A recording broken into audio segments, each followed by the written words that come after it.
All right, well, hi everyone, thank you for coming. I was asked by Julie Roper to come and speak to the group. She thought this would be an interesting thing for everybody to hear about. So I'm Julie Peterson Stolnack. My dad was Dick Peterson, who used to volunteer in the history room and was a big part of El Segundo history and knowing what has gone on here. And so I know it's hard to believe, but I turned 60 in 2024, and when I was getting ready to turn 60, I thought everybody's just having parties, and I didn't want to have a party. I wanted to do something to commemorate my 60th birthday that would be different. And my son and I had done a road trip, Route 66 from El Segundo to Chicago and Chicago back. And so I was thinking about what I wanted to do, and I was talking with him, and I said, how many people can say they've walked every single street in the town that they live in? Driven. And I said, probably not many. So I said, I think I wanna do that. And so I started coming up with, I wanted to kind of have a name for myself, and make it something special and something, that I could remember and others would remember. And since I'm fourth generation here, I thought I'm gonna do a walk around the city, and I'm gonna call myself Second City Rover. And so I designed the logo. I used to own a sign company in town. I designed the logo, and as you see, I have the arrows going this way and that way, which is just kind of showing I was walking all over the place. And I was gonna cover the 5.5 square miles, one block at a time. And so I thought to myself, well, I'm just not gonna get out there and walk. I have to have like a reason for doing it. And so I wanted it to finish on my 60th birthday, which was August 17th. And I'm a daily walker anyway, but I thought I'm gonna walk a couple times a week for this Second City Rover, and I'm going to have a Facebook page, and I'm going to put up posts and talking about present day and what used to happen in the past in town, where buildings were, people, and all of that around town, and I would cover every single block. And so I thought, that's what I'm gonna do for my 60th. So I started putting things together, and that's what I came up with. So my why is, these are showing the stepping stones for the 4 generations. There's actually 5 generations in town now, but I only showed the 4th, which I'm in the 4th with my 2 brothers. This is my brother Rick in the front. So my family's now 5 generations deep in El Segundo. I'm the 3rd generation of Petersons living here, and I've lived here my whole life. I moved away to go to school in England, but I've come back. I know this town like the back of my hand. However, I can say I had not walked every single block within the city perimeter. There were a few that I had been on, driven on, but I had never walked, So I went and just started figuring out how was I going to do this, because I didn't want to be repeating streets and all this, so there had to be a method to the madness. And so I took a lot of time to put it together. So I mapped the city, and I spent a lot of time figuring out how was I going to do this. So if you see, these are the borders of the city, the official borders, and it goes actually over into Del Air, so like behind Denny's and that little thing. And yes, so from the county assessor, these are the official things. And so I had to mark off that I couldn't walk where Raytheon is. That was restricted. And also refinery was restricted. But I would do every single block within here, plus I would go all the way around and do the entire perimeter of the street. So I started looking at it through this thing of an app called, it's a Nike, it's Map My Run. And I came up with 28 detailed routes, and I figured my time frame that I had, and that I wanted to walk at least 2 days a week, and in order to take in all that. So I walked every single block from the beach to Aviation Boulevard and from Imperial Highway to Rosecrans. Everything within that. So the 28 walks to complete. Each walk was 2 miles to 5.5 miles long. And these were the maps that I used.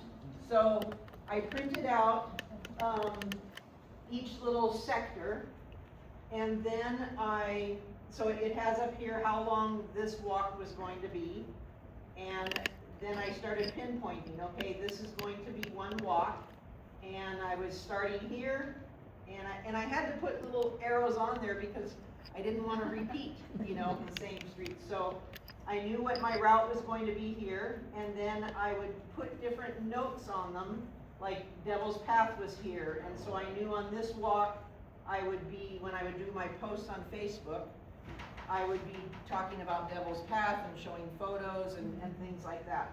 And that walk I did on, this was the third walk of 28. I did that May 10th, and it was 2.15 miles. This one was a walk that I did. I tried to pick the walks according to my sponsors, and I'll talk about the sponsors. So this was a sponsor walk with the jewelry source, and we walked over in the Smoky Hollow area, and she had her whole staff come and walk that day, and that was 2.8 miles. We did that on June 22nd. And then I noted what some of the interesting things were that we were going to stop and see along the way. And then we ended up at Richmond Bar and Grill to have dinner. So we would do this at all the different things. This one up here was my walk with the mayor. And that was from Imperial Highway to Rosecrans and back on PCH.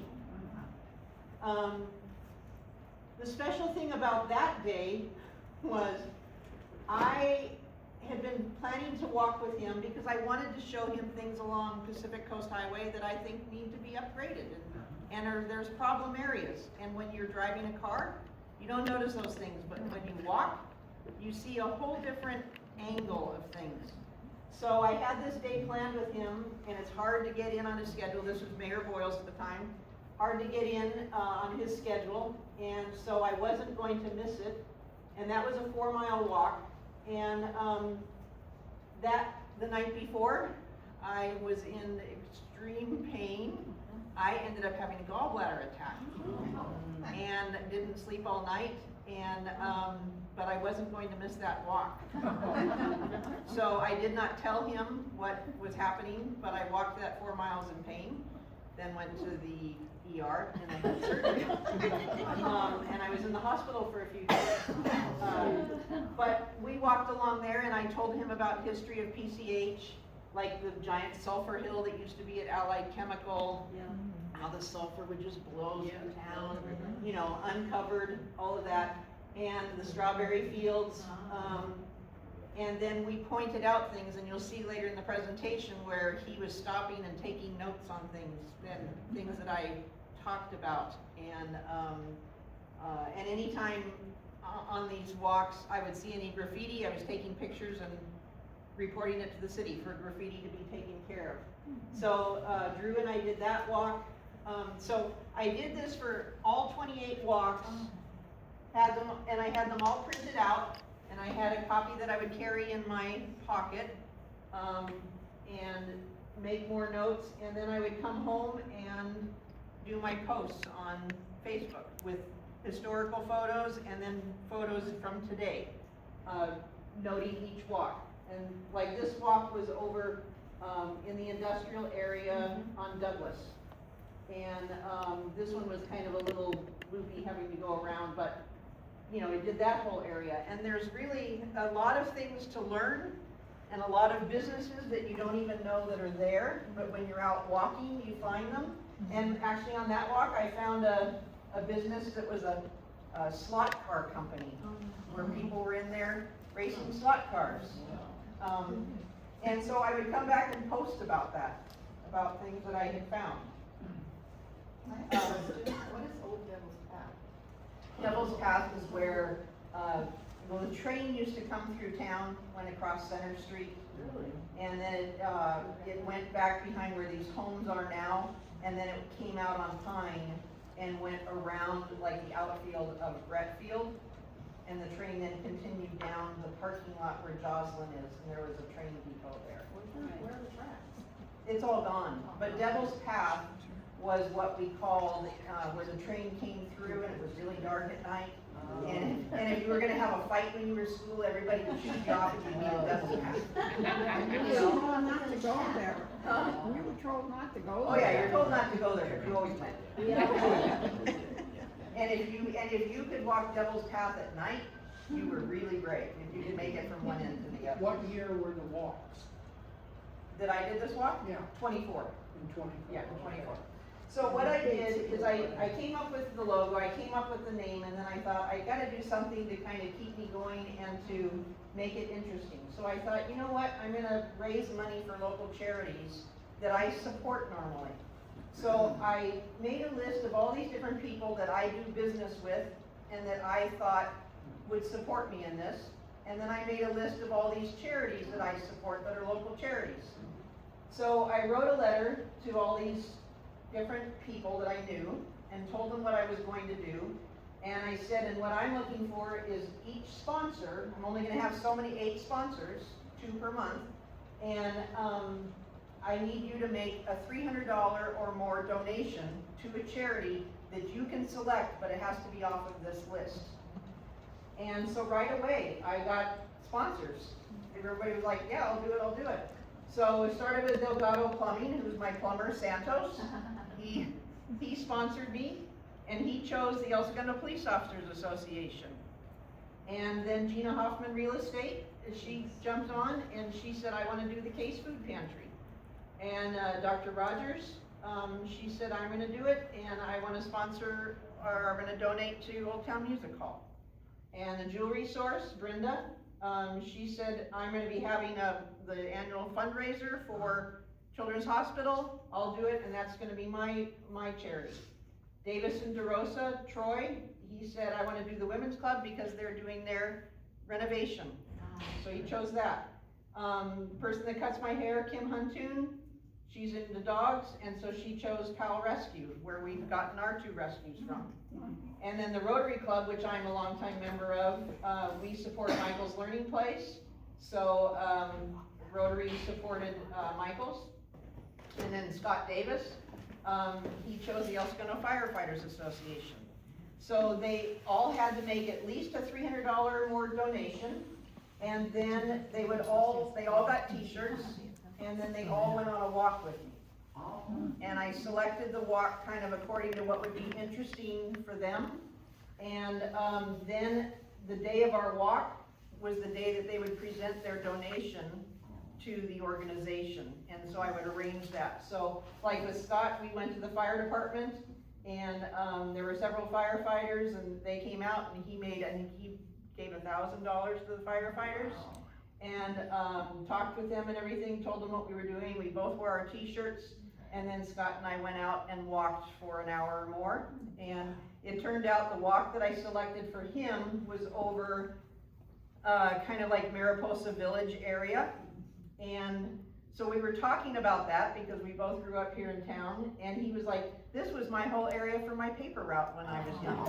And so he's like, I remember the person that lived there. And so we talked about, you know, different things, and with each of the people that I walked with. Now, Santos, he doesn't live here, but he came and walked, and I think he gave $1,000 to the Police Officers Association, and we went to the police department and made that presentation to them. And he, a couple times a year, he even supplies pizza to the police officers, takes it down there. So, and he did a walk with me, and actually, the day that I walked with Santos, we went by and picked up my mom, and then we walked up the street and got Dorothy Landreth, and she was 101 at the time. She came out with her walker, and my mom and Dorothy did a part of the walk with us, with their walkers. You'll see a picture. So I thought, well, I need to do it for something. So, as we did with the sponsors. So here's the sponsors and the charities. raised $10,500 Wow. doing that. So here's each one of them presenting their check. And the Rotary Club came out, we had a lot of members, Nancy was there, we had a lot of members that came out and walked that day, and we did Main Street from, El Segundo Boulevard to Imperial and back, and then went to Richmond Bar and Grill for dinner. So Kim down here, I brought my 2 dogs, and then the lady from the rescue came and presented the check, and there's Scott up there with the fire department. And then we had a special presentation at Old Town Music Hall. And then Santos with the police department, Troy presenting, to BB with, for the women's club. And then the jewelry source for, Children's Hospital. And up here, Gina with Case, we went to the food pantry and, made the contribution there. And then I offered, because there were other people saying, well, I wanna walk with you, because I'd like to hear some of the history. So I said, okay, well, if you wanna walk with me, you have to pay to walk with me. You could walk with me for free, but you weren't gonna get any history, and you weren't gonna get a posting. So if you wanted to get a posting, or you wanted to get some history, you needed to pay, and you needed to pay to one of the charities. So it raised additional money, doing it that way, and I had several people walk.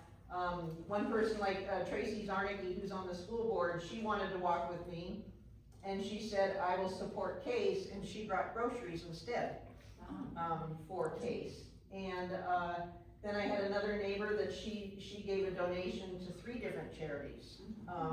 And so then they would make the post, and they would make photos and things like that. So with the sponsorship, you got your t-shirt, and you got to walk, and you got to hear the history, but also for the month that you sponsored, I did social media posts advertising their business. And so they got, posts a couple of times a week, and of things that they were going to be doing, or stop into their store, or use them for their services. I could post videos with that and information, and not only the sponsors, but whatever charity they supported had posts also, so that people were aware of what was going on. So there were usually a couple of posts a week that went up, and it worked out really well. So this was talking about the others that were supporting charities for the $50 donation or more. So my neighbor down here at the end, Rachel, she gave to 3 different charities. We went out and walked. She didn't really care where she walked, and so I had one walk that was kind of getting streets that didn't fit in real well. So we were kind of doing a lot of back and forth and everything that day, but she didn't care. Laura Bon Jovi up there, her husband had just recently retired from the Air Force, and so we walked around the base area. And then here's Tracy donating the groceries for Case. And then I had a dog that walked with me, and the dog made a donation to Pal Rescue.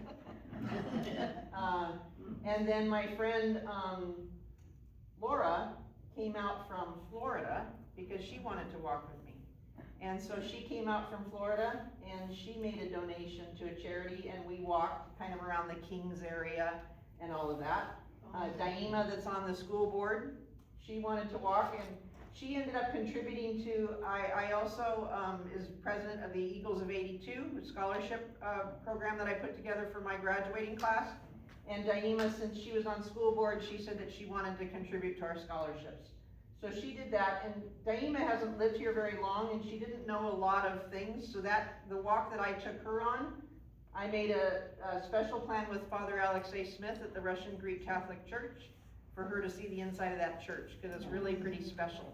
And she had no idea what was inside of that. So we had an early morning visit with Father Alexei and went through that church, and then also took her around the old homes of where the Standard Oil executives used to live, which my grandfather was one and lived on Whiting, and so we went by their house and everything like that.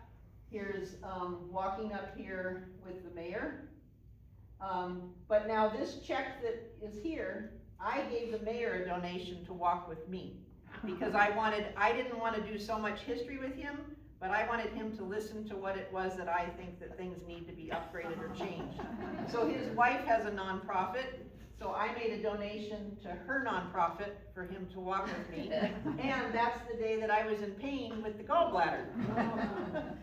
And then Chevron graciously said, "You want to walk in the refinery?" And I said, "Of course I want to walk in the refinery." And I kind of got in there and being able to do that because they don't allow people to walk in the refinery roads because of the safety. But this is my grandfather. Wow. Right there. So, and I also sit on the CAP committee, which is the Chevron advisory panel. And so Jeff said, "Would you like to walk in the refinery?" And I said, "Of course I would like to walk in the refinery, but would Chevron like to make a donation?" So Chevron donated $5,000 to Old Town Music Hall. So I walked with Jeff and his executive assistant, and we walked all around the refinery, and did that one early morning. And so that was really great that I was able to add that to the walk, because most people don't get in there. Great. Is it true they hatched the plan right as they sat on their suitcases on the sand dune that the property they were told to check? So, they called that the first board meeting. Yeah, that's what I heard. Yeah. And so that's my grandfather, Dave Peterson, talking to, Hannah, to the first refinery manager. But I don't know what they were talking about. Okay. So there's kind of some things behind that photo, but we have, when the 100-year anniversary came up, and there was the, the gala that they had, my oldest brother Jim and my son, played those parts at the gala, sitting on the suitcases. And Chevron, that photo is from us, our family photo. We have the original. You do? And it's only like this big, that big. But, they've blown it up. This is in the rock, in their big communications, their big control center. It's in the rock, that photo. It's really big, and it's surprising how nice it is with it only being that size of a picture. But when the historian had it up at their headquarters up north, he kept contacting me and saying, how about we put this in our archives? And I was like, how about you just send it back? You can make a copy, but we have the original, and it has just in pencil written on the back. And they were like, we would really like to have this for our archives. And I'm like, I'm sure you would, but send it back, so we have it. What year was that? I think it's 1920 or 1920. 11 or 12. Yeah, so my grandfather worked for Standard Oil for 50 years. Was he an engineer? Was he He an architect? started as a draftsman, Draftsman, okay. but he planned the pipelines. Okay. So you'll see some other pictures of him. Awesome. So along the way, I, was just always talking to people, and you learn so much talking to people. I'm one that also reads obituaries, so I always like to learn about people. And so along the way, with people that were walking with me, we would stop and talk.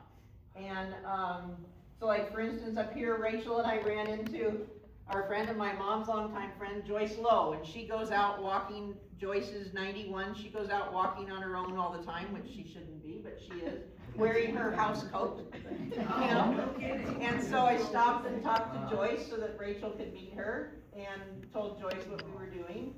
And then walking with Tracy Zarnicki, Tracy and I walked from Franklin on El Segundo Boulevard all the way down, or Franklin and at the very top where the water tower, where the tank is, and then all the way down to PCH, and then back up El Segundo Boulevard to there. But we stopped at the city yard because I'm on the Rec Park Commission, so we stopped to talk to Christopher and Santos there at the city yard. And then these two guys were from the LA Zoo. And when I was walking over on Imperial, on where the green belt is, right around Virginia, these guys were cutting the trees that were in the green belt.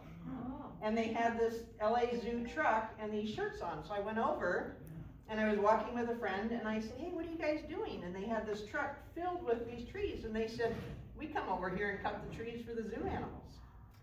And I said, really? And they said, yeah, and because the green belt is actually part of the city of LA, you know? So they said, we come over here, and they said, you have a lot of trees that the certain animal, they named off the animals the day that they were feeding, what they needed to get. So we talked to them for a while and found out that they were cutting our trees. And then this was a walk with 2 Rotarians we did over in, over at the point, over in that area, and I took them out to where the water reservoir is, and a lot of people don't know that that's out there, and so we did that. This is my husband, he's pointing to Phil's coffee, because his name is Phil. So he walked with me the very last day on my birthday. We walked, and we did the perimeter of the city. Here's the first day that we walked, which is with Rotary, some of the people that came Rotary Day. And then up at the top was my mom, and then Dorothy Landreth, standing in front of her sign that says 101, which her birthday was just a couple days before we walked. And then I met a lot of dogs along the way. And then my friend Dave Meza, who's a park employee, we went to high school together. And so I ran into him one day when he was just getting off of work. And then up there, I found one of the electrical boxes, has my grandfather's photo on it, on Main Street across from Joe Dornblazer's, right there on Main. So I was pointing that out. But I had quite a few people, you know, want to walk and learn about things. So it was fun. And then talking to people and telling them about what it was that I was doing. So now, this is the part about roving in the refinery. So I put there that typically access to walking around the refinery is not allowed, but I did get the pass to be able to do that. And so here's my grandfather when he started at the refinery, that's what he looked like, in his draftsman attire, because they wore this funny little belt across here, I think because of all the graphite, you know, it doesn't get on their clothes. And he had a visor. I remember when I was little and growing up, my grandfather always wore like a dealer's visor that was green, and always wore that, so now I know why, because he wore it at work. And then this was his retirement photo 50 years later. What year did he start there? The first day. Yeah, early. Lions Club were told historically that they actually planned the whole refinery sitting on those suitcases because there were no tents, there were no houses, there were nothing here. And they had been sent by Rockefeller, I understood, to come up with a plan. They wanted the land and they bought it, or he did.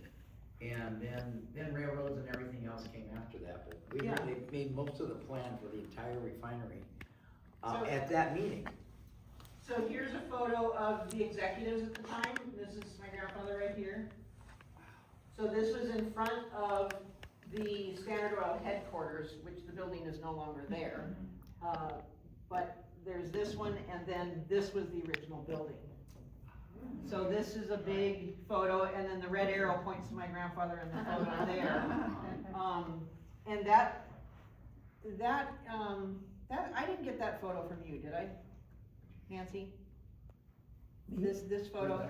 No, I got it from somebody. It's in a frame, and nobody wanted it.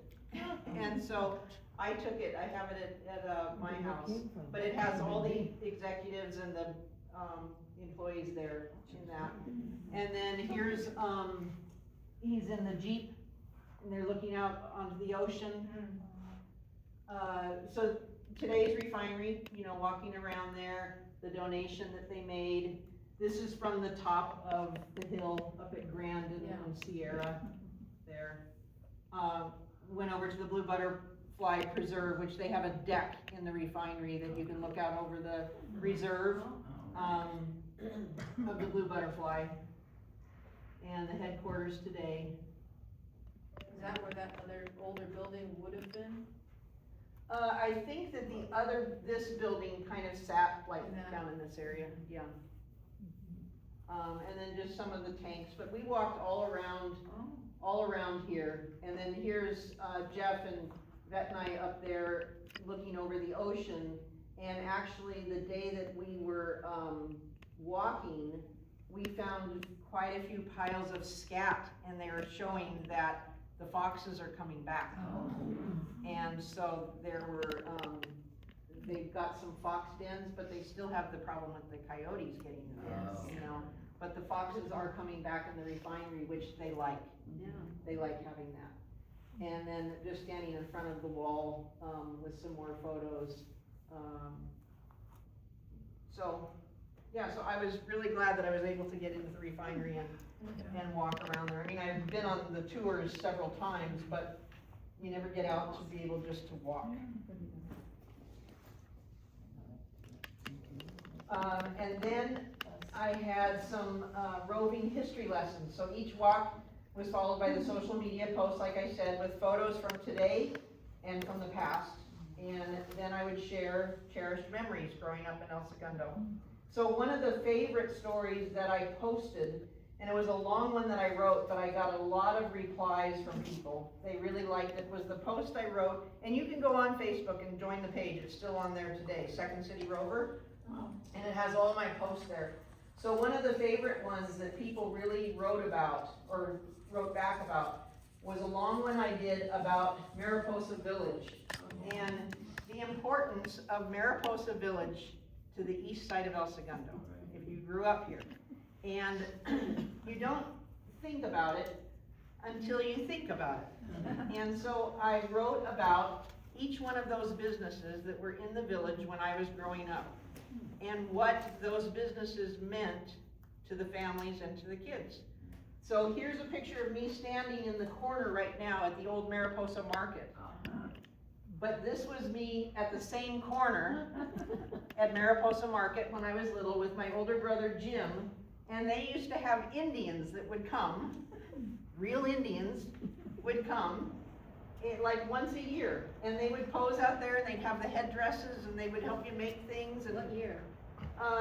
well, this I was probably 3 or 4, so I mean, 'cause 19. I was raised in El Segundo, and I don't. You don't remember that?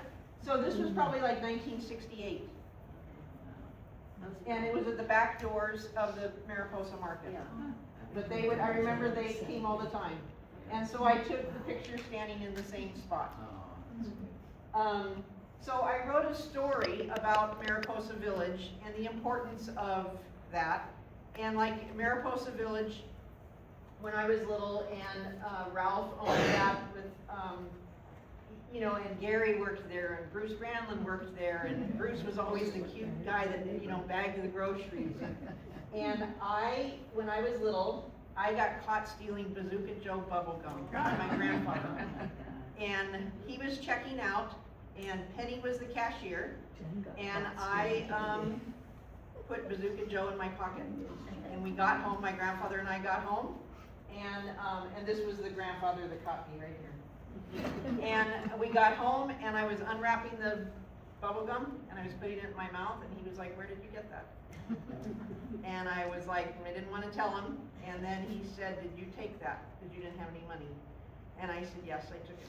And he put me right in the car, drove me back to Mariposa Village into the market, and I had to go in and had to have Ralph come out, and I had to give Ralph what I had stolen and told him what I did.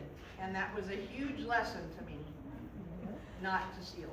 My daughter did the same thing. I was probably 6, 7. I did it too. Yeah. And so I told a story Jen did about it. My daughter did I it. told a story about each of the businesses in there, and like Carmen's, where all the moms went to get their hair done, and the stories that were told in Carmen's. And, you know, at the cleaners with the rock holds, Yes. owning the cleaners, and how I used to hang out with their daughter, and she was like a ball of fire, and the rock holds did not like that. And, you know, and then you had the liquor store. So the liquor store, I'm posing here with a cigar. My grandfather was a big cigar smoker. This is my mom's father. My mom's right here. And my grandfather back then used to be able to send me to the liquor store with a note to buy his cigars. And they would sell me cigars, and I would march down there with his money, buy his cigars, and take them back home. And so I told that in the story. And I worked at Village Drug, was my first job when I was in high school. And I worked there, Lynn O'Neill and I had our first jobs there. So I told a story about each of the businesses, and then also with the gift shop that was there. And how the kids, we could go in with money and we could shop for our moms or something for Christmas or for a birthday, and the women would always help us, you know, and if you didn't have enough money, you could bring it back, or it was okay. What year? This was all in the 60s, late 60s, early 70s. Was the little post office in there back? Yes. Yeah, then? yeah. But each one of those businesses was an important part of growing up on the east side. Right. And there isn't any other place in El Segundo like the village. Right. So it was an important part of growing up here. This was the house that my grandfather built on Whiting, 400 block of Whiting. It's not there now, there's a big modern place there now. Here's the plaque right outside the library with my grandfather's name on it when he was on city council at the time and the board of trustees. And of course we have the water tower. This was one of the fires at the refinery that he was involved in. And then it's a church now on Franklin and Concord, but that was the American Legion Hall. Then up above there is a photo, those kids are all about 3 years, two and a half, 3 years old. And this is my dad right here. Number 2 there. I'm still trying to name some of the kids that are in that photo. On the walk here, this was the ice house. Yes. That's still there, and when I was doing the walk, I saw that they were starting to fence that off, and I thought, oh gosh, I hope they're not gonna tear that down. Well, the family that came in and bought it, they have remodeled it and have left it, which is unusual. But I contacted the person that grew up next door, which was Jack Spargo, and told him, and his house sold, and they tore his house down and built a new one. But he was glad to hear that they saved the ice house. And then this this one up here was on one of our walks that I did with the jewelry source on El Segundo Boulevard. Of course, great photo of the high school. The dunes, you can go up there. This is the first, when the refinery was first starting. So here's Manhattan Beach or El Porto area with the dunes here, and this is the start of the refinery out in this Did you area. have a picture of the dock? They used to have a dock on, Yes, but I don't have it on this one. okay. Is it on the This- website? This is the, it may be. Okay. This Okay. is the reservoir that's out on Hughes Way, Oh.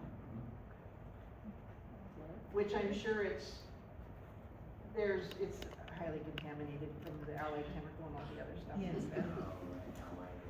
The Purcell building on Grand and Main. My mom actually worked up in that, in Dr. Purcell's office. And then the reservoir at Center and Grand. And then the original police department on Franklin. And many years ago, when the LA Times moved to El Segundo, I was interviewed for an article, and the writer of the article came to town, and I had a golf cart at the time, and I took her all around El Segundo in a golf cart. And then we took pictures in front of this building for the LA Times. And of course, you have Douglas Mortuary, which is now for sale and will be torn down. So we have Douglas Mortuary. When I had my sign company, I built this sign here.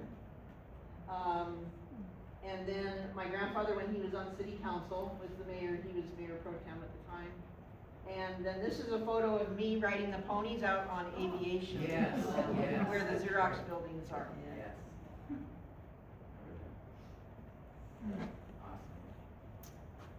Do you have any pictures of Devil's Path as it was? You know, with There are some on the history site. okay. Yeah, we never thought to take pictures of it, it's crazy. Yeah, there are Just some. thought it'd always be there. I have some memories up here. So then I have some posts here of just roving around town. You know, each walk offered something new and old to see and experience for me and my walking partners. You know, a lot of people didn't know about a lot of this stuff. And surprisingly, walking every single block, and I included alleys that had names. So there are alleys like, up behind Rec Park, like where Mrs. Vidmar lives, those alleys are named, so I walk them because the city maintains those. So, starting over here, this was the last day of the walk, you know, we finished down at the beach. This is showing here, this is on Vista Del Mar, and I made a note here with this long arrow that this beach is a man-made beach. So when my mom was going to high school, before she went to El Segundo, she went to Hamilton High. She would take the bus along there. There was no beach. So the beach was made by the sand that came from the Hyperion. Wow. That's what made Dockweiler Beach. Wow. Here I am after I did Grand Hill, coming up there. So like on this day, my husband took me all the way out on Grand, all the way out to where the new pool is. And I started there and walked all the way down to Vista Del Mar and then back. So, and then sometimes I would go one direction and I didn't want to repeat, so then he would wait for me. Pick me up, and we'd go to lunch or something somewhere. This is on Concord Place, and I have my arms out because that's the narrowest street, is Concord Place. Stopping by Mattel, Laura, my friend Laura that came from Florida, and myself, we were both toy testers for Mattel when we were little. So we went to Mattel and tested some toys there. We got the Rock'em Sock'em robots that they have in the lobby, so we had a good time there. Connecta, out there near the theaters, they had this neat airplane. I was always trying to photograph the sculptures and murals and things. We have so much of that in town that a lot of people don't even know where these murals are. Out at the new pool, so that was the start of one walk. Here's the mayor noting that these trash cans need to be replaced, that they're rusted and they're a mess. So he was making notes about that. Nice. Here I would take pictures of graffiti that I would see along the way, and then I would report it to be taken care of.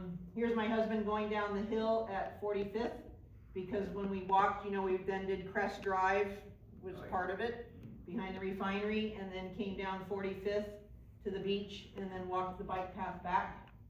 Our last night, we ended up at Richmond Bar and Grill. And then some of the time when I was walking, I had to get from home to my starting point, and so that day, Laura and I took the bus. Me at Imperial and Center Street, and we got on the bus for $1 and rode the bus out on Imperial down to like the aviation or down near the DirecTV area, and then did our walking there. This was my gallbladder, gallbladder surgery, and that put me out of commission for a little bit. I had a kind of longer recovery because I let things go, and because I needed to walk. So I wanted to include that. Then we have up there at the high school, you know, the baseball field. This was the day I finished, pointing up to the sign, finishing the walk there. And then at my age, you know, I had to plan my potty breaks, so I had to always make sure there was somewhere I could go.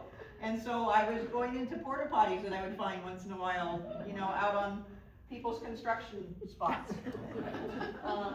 This is walking on Rosecrans, heading towards the ocean. The mayor and I at 999 at Imperial and PCH, starting our walk there. And telling him about those buildings when they were built. That parking structure that supports that building there was the first parking structure built in El Segundo, and that's at the end of the street where I grew up. I grew up on Walnut, and we used to ride our flexi flyers in there. We would take them to the top, and on the weekends ride all the way down and just hope a car wasn't gonna wipe us out as we're going.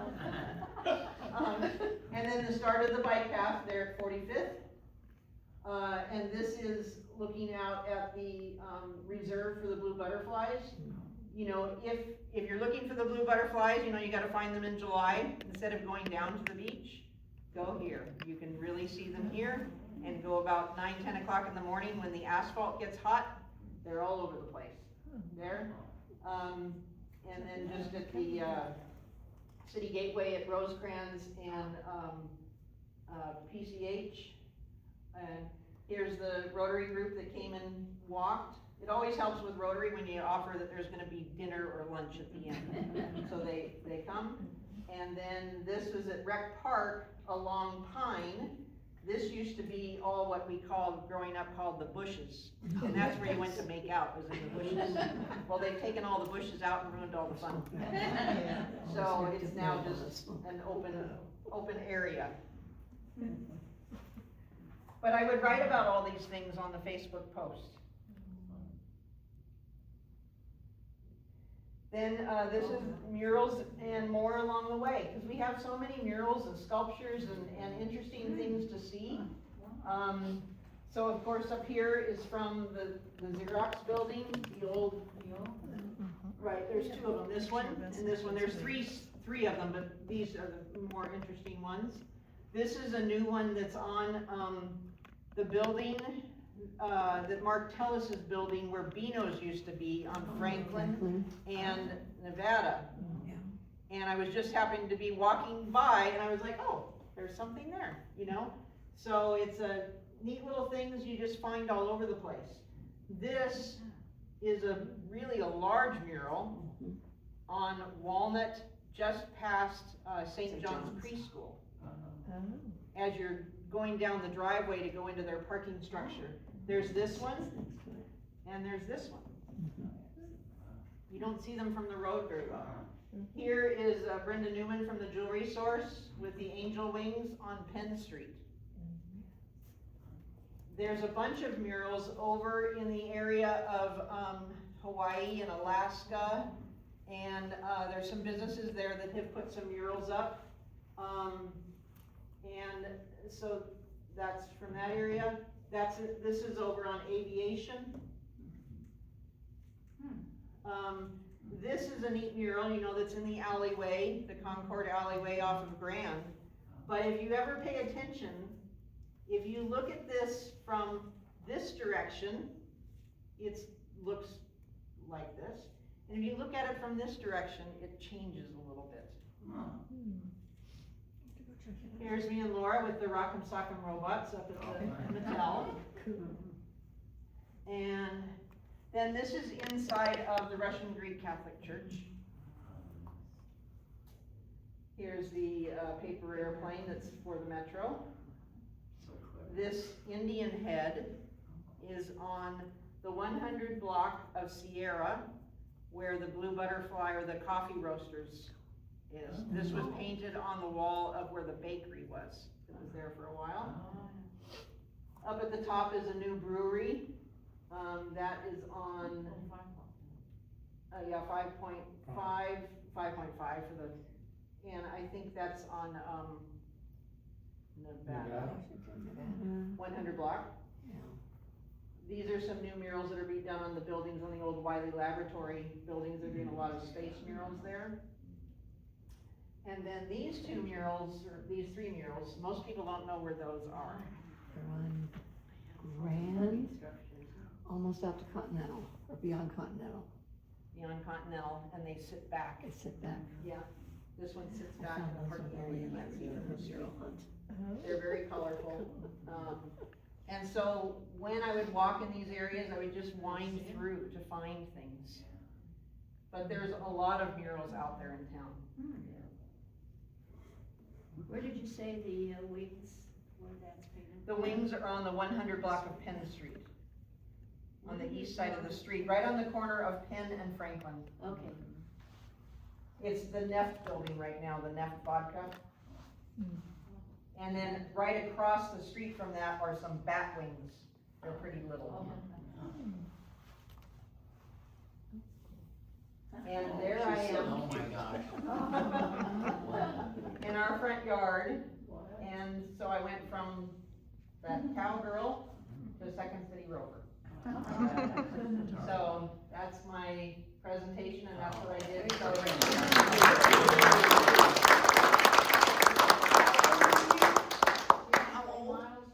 Oh, so the mileage is surprising.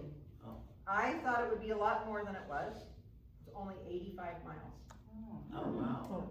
And I normally walk 20 miles a week, but I was surprised in the end that it was only 85 miles. Wow. That's still good. Over what span of time? I started May 1st and I finished August 17th. Okay. I had some downtime in there from my surgery. Yeah. Wow. And, but yeah, I thought it would be, you know, well over 100 miles. And I kept track every day of my walking, but it was only 85 miles, so I was a little disappointed in mine. But that's 85 miles of streets that our city services, you know, care for and everything. But I did note as I was walking, you know, there were certain streets that I was like, I've never walked on this, like the cul-de-sac that's at the end of Valley, where Holly Valley Park is. Yeah. I had never walked in that Right. cul-de-sac I happen to before. know that park was there. You gotta run for election. If you run for election, you walk every street. That's true, that's true. It's true. But, yeah, so and then all out in that industrial area, because people are like, well, you're not gonna do, and you're just doing the residential, and I said, no, I'm gonna do the industrial too. And so I did all of the industrial streets, and I was over there, you know, the business area over near Rosecrans. But it was hard, you know, planning the maps to where I wasn't repeating stuff. Yeah, I'll bet. And, but it was a fun project to do, and when it was over, I was kinda disappointed that it was over. Yeah. So, When did you start? I started May 1st of 2024, and I finished on my birthday, August 17th. So what are you gonna do for 65? I don't know. Julie, it's kind of apropos that you did the trip on Route 66 because it's celebrating its 100 years. Right. Yeah. So, but that's the trip I was on, and I thought about, you know, doing this, and I thought, oh, I wanna do something, you know? So, you know, I came up with it, and I thought, I'm gonna do that, you know? But I'm really glad that I added the sponsors, Oh, and yeah. to donate to the charities, and that worked out really well, and I was surprised in the end how much money it raised. You did a good job. So, Yeah, you did.